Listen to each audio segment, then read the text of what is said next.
This is the Elmira stove, and I love this stove. We bought her about 5 or 6 years ago. This one has a propane attachment on the other side so that you can cook in the summer on the stovetop. And we do just about everything with this. We cook our pig food. It keeps us warm during the day. We do let her die out at night instead of damping her down. We do not leave the stove running at night. We just put more blankets on our bed. We use her to dehydrate, and we use her to make yogurt. We do everything with her. The one downside of these stoves is that you get a lot of creosote buildup. The type of wood that you use makes a huge difference. Because of sustainability issues in our area, if you want hardwood, you have to pull it in from another state. And that just means that we have to get in there and we have to clean out our chimney once a month. If we don't do it once a month, we are risking creosote chimney fire.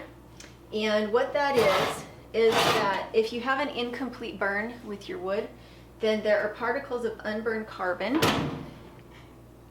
and also oils in this carbon that if you get a coating of them in your chimney and then you have a high wind come up, it turns your chimney into a blowtorch, and you can have cinders and coals going up the chimney. And in a high wind, it's deadly. Your house could catch on fire, and definitely the temperatures get high enough that you'll have burn through on your chimney or on your stove itself. Your stove will start to glow red wherever there's the blockage, wherever there's the fire, and you actually have a physical fire in your chimney. The reason I wanted to show you that was to explain my love affair with rocket mass heaters and why it is that I am involved with Darwin in trying to design and test these portable rocket mass heaters. And the big reason, which makes me sound like such a wuss, is that the only space that you really get any kind of buildup of anything is in your rocket mass heater at a spot like a lever that would go into a bench. It's just right next to the stove. You can vacuum that little bit out once a year, and your feet never have to leave the ground. The other nice thing is that because the burn is so clean, you don't get creosote in the chimney. All you get is maybe a little bit of ash in a couple places in your bench. It's amazing. So I want to show you the rocket mass heater downstairs. A lot of you are probably curious about it. I do love this stove. I've been using wood burning stoves since I was a kid and have had many different stoves, and some stoves are better than others, and the efficiency, the amount of wood that you use, really depends on your stove and your chimney, your weather, and your wood. There's so many things that go into making it efficient, and so I just want to talk about a few of those today.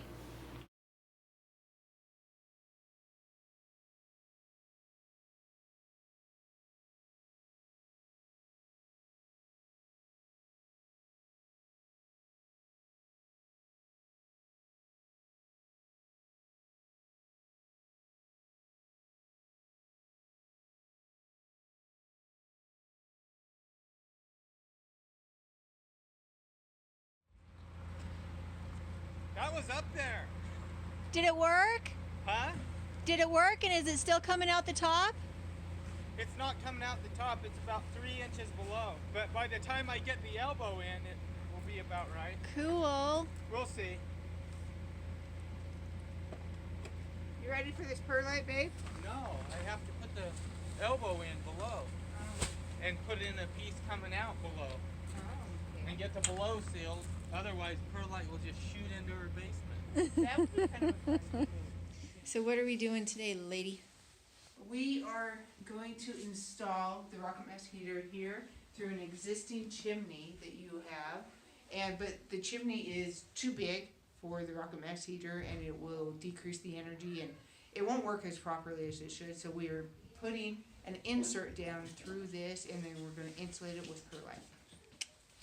I guess we could take out hopefully there's not too many hobo spiders in here.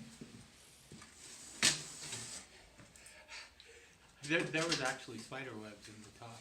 Were there? Yeah. So. Okay, the pipe is on this. Oh, is it going to drop too far if we pull that out? It might, because I pulled some and I felt it drop. Yeah. So do we need to stop it from dropping any further? So I'm gonna let you feel, because I don't know how far that is gonna drop down, Dar. Yeah, that's something.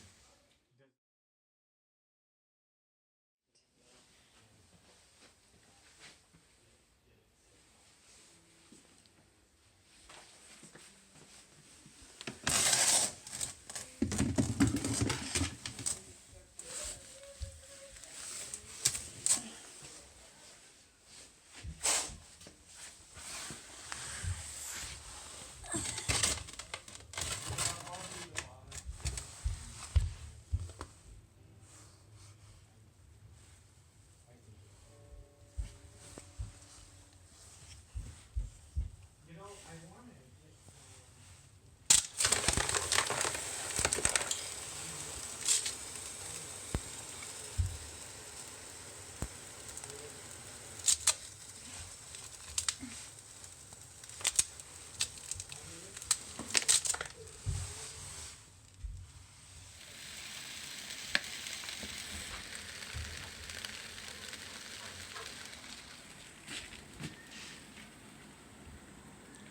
Wow, I'm used to the camera on the other side of the phone, and it was messing me up for a second. That's not my favorite piece of equipment that I've ever owned. It would be almost on the other side of that spectrum. But it takes better videos in low light than the one that I had.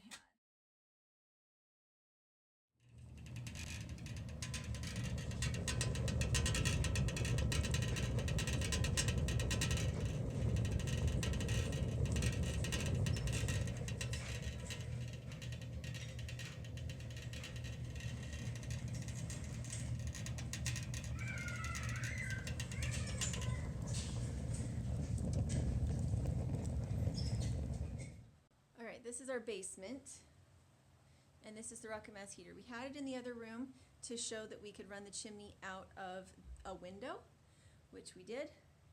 We had a window insert in there, and I'll put the link in, and I'll probably even put in a little bit of a clip showing you that. But then we wanted to show that you can run a rocket mass heater out an existing chimney. This existing chimney was 8 inches at the bottom and 6.5 inches at the top. And all the chimneys that we've used with the rocket mass heater that have worked have been insulated. The one that goes on the outside of the house is aircrete. The one that we did on the inside of the house is perlite. And the reason for that is that if you ever want to pull it out and you want it to be simple, all you have to do is break this little cap. You break this little cap, and then all the perlite will just come rushing out. So it's not a permanent thing. If you decide you don't like it, which I don't know why you wouldn't, even a regular wood stove works better with an insulated chimney. So by insulating the chimney, it means that your draw always works and you don't have to worry as much about creosote. And if it's really cold outside, you don't have back puffing into your living space. Now, what you see around here is that is a big box of sand that I am experimenting with to see as I put sand into the shroud. More sand means more heat let off later. Less sand means that the room heats up faster when I first start a fire. So that's the difference it makes. More sand means that the room heats up slow, but at night it holds the heat and lets it back out. If I have 0 sand in here, I have lots of radiant heat, but no mass holding the heat in for later.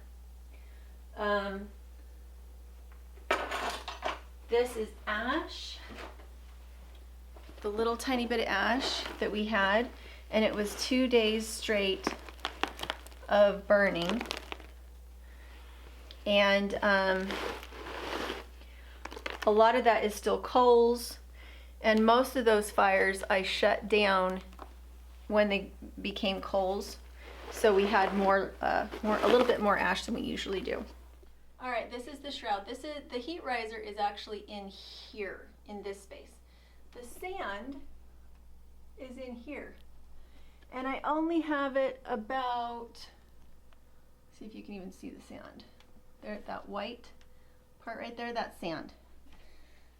So that's how full it is. It's about half full of sand. And it's at a gentle burn. I add a new piece of wood about once every hour. and the basement is nice and toasty. We get some of the heat going up through that vent up to the upstairs, and it's enough to keep us from being really cold, but we do feel like we need a sweater. It's in the 60s upstairs, whereas down here it's nicely in the mid 70s. There's our sand so that I can experiment with a more full shroud, or take some out.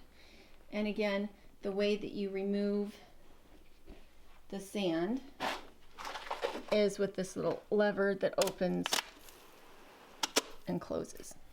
So mostly what we're doing right now is just doing a lot of experimenting. There's our wood.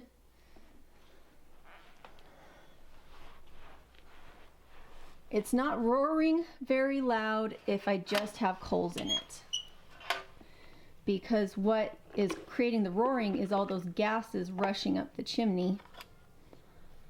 And when it's just coals, most of those gases have already been used up.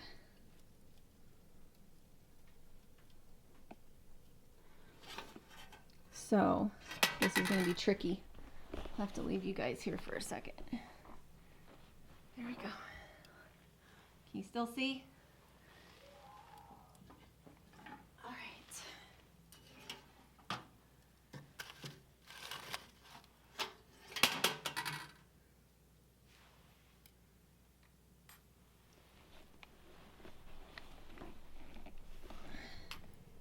Now you'll hear it start to roar again.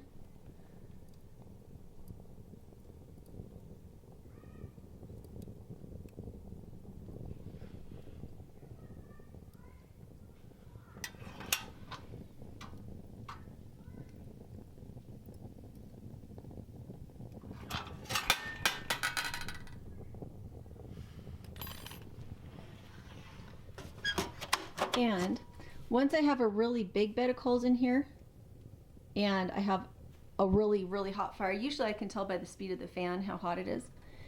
The difference between a conventional stove and a rocket stove is that you have a full burn on a rocket stove. It burns everything. It burns the gases, it burns the carbon, and all that's really left over is heat and water vapor. What you want to do with the heat is you want to capture that heat. It's such an enormous amount of energy that you need an enormous mass to be able to capture it all. The water vapor isn't a problem, it just goes up the chimney. So that's what a rocket stove does. If you have a conventional stove, much of the gases escape and carbon escapes up the chimney, and that's where you get your creosote. Because it doesn't fully combust, you also don't get the raging temperatures. Generally, you want to keep your regular traditional wood stove below 500 degrees on the surface. If you get to 500 degrees, it starts to break your stove down. With these ones, the top of our stove gets to 1,000 degrees. And yeah, so that's the difference between a rocket stove and a traditional stove. And both are wonderful tools, and I use both. I'm excited to have both, and the more accessories we get put onto the rocket stove here, the more I fall in love with it, and I'm really excited to see where Darwin is going to take this stove. So make sure to go check out their channel, and we'll talk to you later.